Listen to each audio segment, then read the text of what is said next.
నా తోటి స్నేహితులకి ఉపాధ్యాయుల దినోత్సవ శుభాకాంక్షలు. ఈరోజు సర్వేపల్లి రాధాకృష్ణ జయంతి సందర్భంగా సెప్టెంబర్ 5న ఉపాధ్యాయుల దినోత్సవం జరుపుకుంటున్నాము.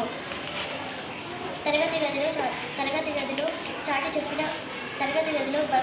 దేశ భవిష్యత్తు ముందుగా చాటి చెప్పిన గురువు సర్వేపల్లి రాధాకృష్ణ. ఈయన మొట్టమొదట ఉపరాష్ట్రపతి, రెండవ రాష్ట్రపతిగా కూడా సేవలు చేశారు.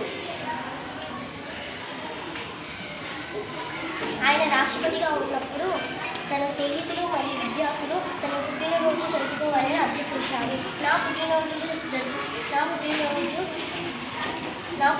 జరిపితే ఉపాధ్యాయ దినోత్సవం చేస్తే నాకు గర్వకారణమని తెలియజేశారు.